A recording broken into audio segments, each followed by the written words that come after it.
Hi guys, so this is my first video that I'm doing on here. Um, I've been doing voice acting for about, I mean, doing it in this kind of sense, in this kind of way, for probably the past like 6 months where I got everything treated and everything like that. I've been doing minor things before that for years. Tried to, you know, take a swing at everything like that, and never really felt inspired to do it. Biggest thing I can tell people is, just keep on doing things. No matter your setup. I mean, it took me forever to finally get a setup where I had like these acoustic panels and the whole acoustic setup and everything like that.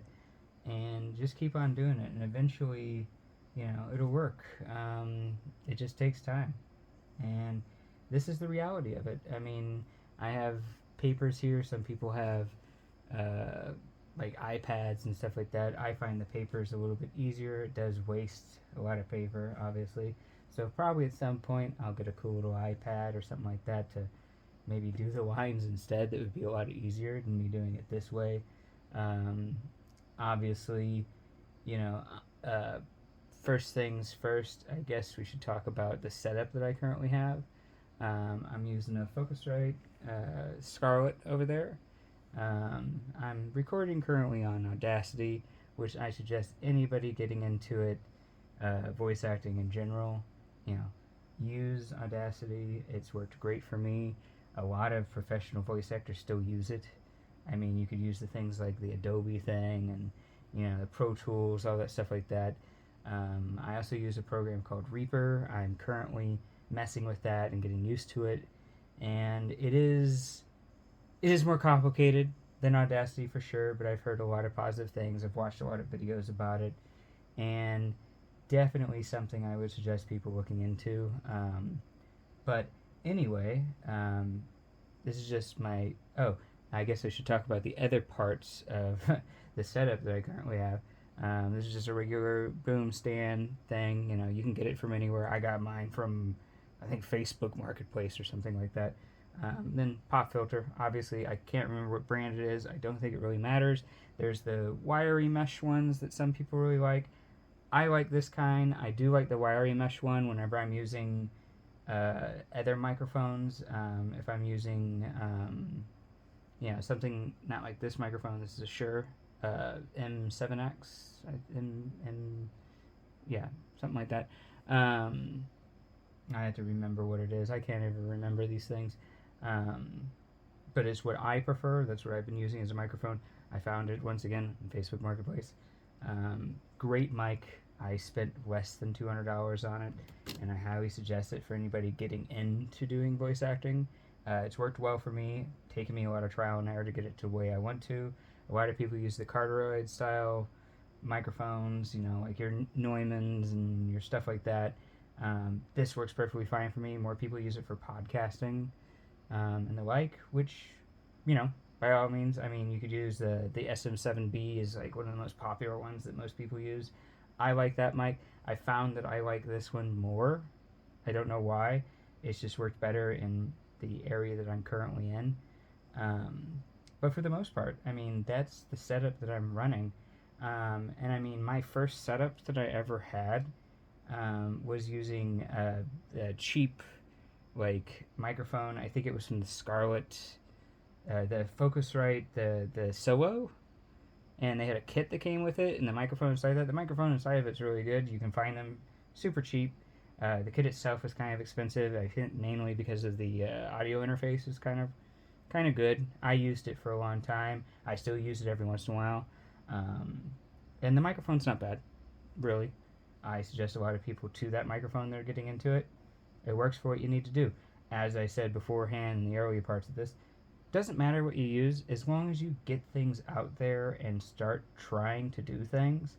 I mean, getting a quality sounding setup, quality sounding mic, and everything like that is important to this industry, from what I've noticed.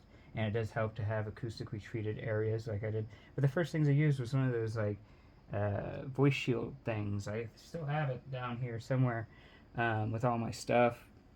And I mean, I used that for a lot of things, and I used it recently until I got all this stuff.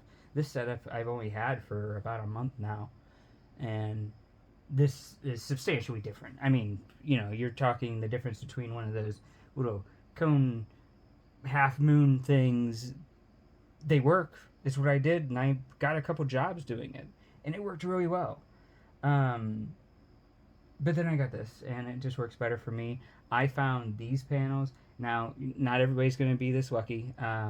I use Facebook Marketplace and Craigslist for everything, and believe it or not, I was really fortunate. These kind of panels usually cost, like, I found these panels online and stuff like that, and they go for about $150, $200 a piece. I have 5 of them. You can't see the other 3 that are lined up this way, and there's one above my head. I don't know if you can see that in the video. I don't think you can. But there's one above my head and 4 more right here. I got these plus 4 more and some corner things on Facebook Marketplace for free. I know that's kind of crazy, but I got lucky. Somebody disassembled a movie theater that they had in their place.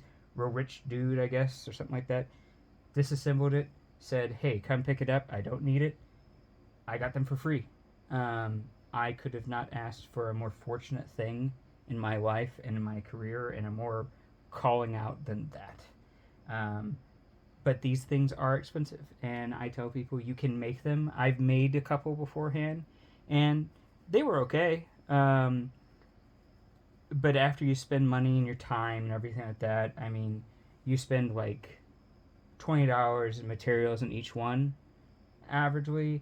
The time just takes so long for me. I don't have professional tools. I'm not a carpenter. I'm not anything like that.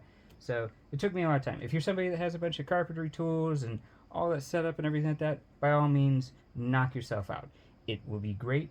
It'll be fantastic. You'll get just as good a sound quality as these kind of things, probably. But that's what I did. So this is just a slight little introduction to myself. If you can't see from the posts I put up or anything like that, my name's Sterling Brickhouse. Not spelled like house, like House. It's spelled Haus. And I go by Zebra, I go by Haas, I go by a lot of things. But this is just basically a beginner video for a lot of people, trying to figure out how to get into this business, how I've gotten into this business, and I'm here to take you along the way to kind of try to figure out how I can help you if I can. If you have any questions or, what makes it easier for me, by all means, ask away, comment away, do whatever you can do. I will try to help you the best I can, and I will try to take you on the journey of what I do voice acting wise. Like, I'm going to do some more videos later on tonight, some more videos after that, etc., etc. I'm going to keep on doing videos just to, show auditions that I do for certain characters. I might put them up. I don't know.